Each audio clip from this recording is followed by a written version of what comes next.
അപ്പോൾ ഇന്ന് ട്രെയിനിങ് ഒക്കെ കഴിഞ്ഞു ഞങ്ങൾ. അപ്പോൾ തിരിച്ചു പോകാൻ വേണ്ടിയിട്ടാണ്. നാളെ എന്തായാലും തിരിച്ചു പോകുന്നുണ്ട്. അതിനു മുമ്പ് ഞങ്ങൾ മറൈൻ ഡ്രൈവ് ഒക്കെ ഒന്ന് ചുറ്റി കാണാം, ബോട്ടിങ്ങിനൊക്കെ പോകാമെന്ന് വിചാരിച്ച് പോയതാണ്. ഞാൻ ഫസ്റ്റ് ടൈമാണ് ബോട്ടിങ്ങിന് പോകുന്നത്. മറൈൻ ഡ്രൈവ് നേരത്തെ പോയിട്ടുണ്ടെങ്കിലും ബോട്ടിങ്ങിന് പോയിട്ടില്ല. ഇത് ആദ്യമായിട്ടാണ് കേട്ടോ.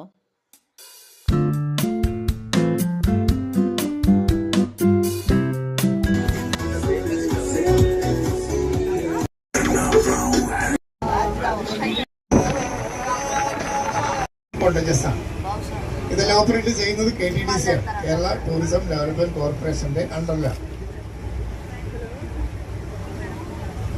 ഈ കാണുന്ന 2 ഹണിമൂൺ കോട്ടേജസ് ആണ്. ഇതെല്ലാം ഓപ്പറേറ്റ് ചെയ്യുന്നത് KTDC ആണ്. ये तो एक आइलैंड है, बोलघाटी आइलैंड कहता है, तो टूरिस्ट एरिया और शूटिंग एरिया भी है. इधर जो तो बिल्डिंग है तो हनीमून कॉटेजेस कहता है, ये पूरा ऑपरेट करता है KTDC, Kerala tourism development corporation का अंडर में है.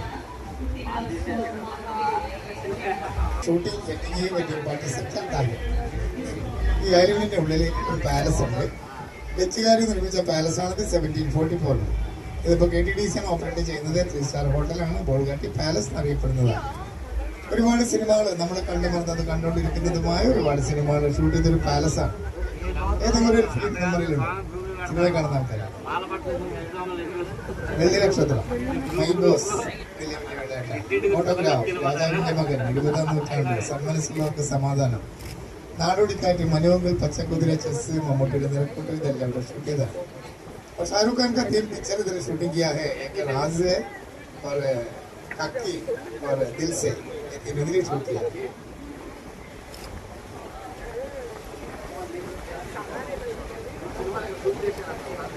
നമ്മളിപ്പോൾ സഞ്ചരിച്ചുകൊണ്ടിരിക്കുന്നത് പെരിയാർ നദിയിലൂടെയാണ്. ഈ പെരിയാർ നദി ചെന്ന് ചേരുന്നത് അറബിക്കടലിലാണ്.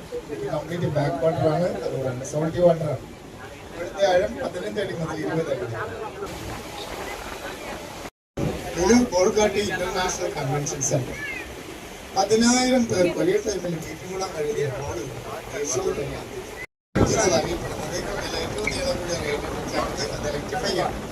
നമ്മളിപ്പോൾ കാണാൻ പോകുന്ന കണ്ടെയ്നർ ടെർമിനലിൽ നിന്ന് കണ്ടെയ്നർ പോകുന്ന पैसेंजर को ये दिखता है पॉसिबिलिटीज. इसका पीछे लास्ट में एक वेम्बनाड रेलवे ब्रिज कहता है. इंडिया का सबसे बड़ा रेलवे ब्रिज इलेक्ट्रिफाई है. उधर इंटरनेशनल वल्लारवाड़म बेसिलिका है. वल्लारवाड़म माता चर्च है, പോർച്ചുഗീസ് ലോഗോ बनाया. DP വേൾഡിലെ ഇന്റർനാഷണൽ കണ്ടെയ്നർ ടെർമിനലാണ് ഈ കാണുന്നത്. DP വേൾഡ് എന്ന് പറഞ്ഞാൽ ദുബായ് പോർട്ടാണ് ഓപ്പറേറ്റ് ചെയ്യുന്നതെങ്കിൽ ഇത് ഇന്ത്യൻ ഗവൺമെന്റിന്റെ അണ്ടറിലാണ്. 10 ലക്ഷം കണ്ടെയ്നർ സൂക്ഷിക്കാനുള്ള കപ്പാസിറ്റിയാണ് ഈ കണ്ടെയ്നർ ടെർമിനൽ. ഒരു 2 ടൈപ്പ് കണ്ടെയ്നറാണത് വരുന്നത്. 40 അടി, 20 അടിയുമാണ്. അത് ഇതിൽ 3000-ഓളം കണ്ടെയ്നേഴ്സാണ്. 2500 മുതൽ 4500 കണ്ടെയ്നറിലായിരുന്ന കപ്പലുകളാണ് ഇവിടെ വരാറുള്ളത്. GPS റഡാർ സിസ്റ്റത്തിൽ സ്ക്രീനിൽ നോക്കിയിട്ട് ഡ്രൈവ് ചെയ്യുന്നത് ഇവിടുത്തെ ആഴം 60 അടിയാണ്. ഈ കാണുന്ന ക്രെയിൻ ഇലക്ട്രോ മാഗ്നറ്റിക് ക്രെയിൻ എന്നറിയപ്പെടുന്നത്. അത് ചൈനയുടെ ക്രെയിനാണ്. ഒരാളാണ് ഓപ്പറേറ്റ് ചെയ്യുന്നത്. 65 ടൺ വരെ ഉയർത്താനുള്ള കപ്പാസിറ്റിയാണ് ആ ക്രെയിൻ ഉള്ളത്. ഈ കണ്ടെയ്നർ ടെർമിനലിൽ റെയിൽവേ ട്രാക്ക് ഉണ്ട്. Railway ട്രാക്കിലൂടെ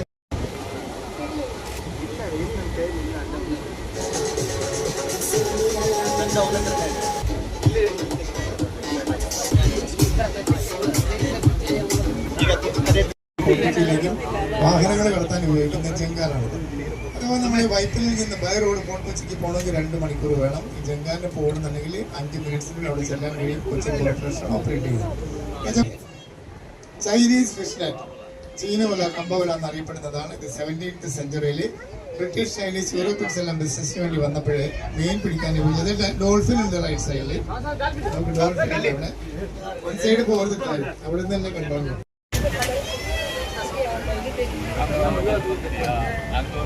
Indian coast guard training centre है, हेडक्वार्टर्स है.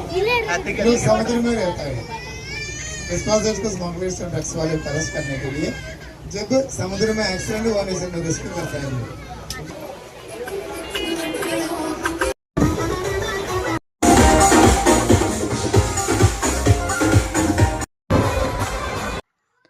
ബോട്ട് ബോട്ടിംഗ് ഒക്കെ കഴിഞ്ഞ് ഞങ്ങൾ തിരിച്ചിറങ്ങിയപ്പോഴത്തേക്കിനും ഈ ഒരു കാഴ്ച ഞങ്ങൾ കണ്ടു കേട്ടോ. ഫോട്ടോ 25 റുപ്പീസ് എന്നും പറഞ്ഞിട്ട്. അപ്പോൾ എന്തായാലും നമുക്കൊരു 5-6 കോപ്പി തരും. 100 റുപ്പീസേ ഉള്ളൂ.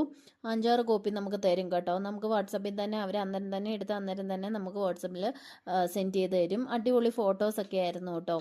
പിന്നെ അതിന് ശേഷം ഞങ്ങൾ കുറച്ച് വീഡിയോസൊക്കെ എടുത്തിട്ട് നേരെ പോയത് അവിടെ തന്നെ മറൈൻ ഡ്രൈവിലുള്ള സിൽക്കൺ എന്ന് പറഞ്ഞിട്ട് ഫുഡ് കോർട്ടിലോട്ടാണ്. അതിൻ്റെ ഏറ്റവും ടോപ്പിലാണ് ഫുഡ് കോർട്ട് വരുന്നത്.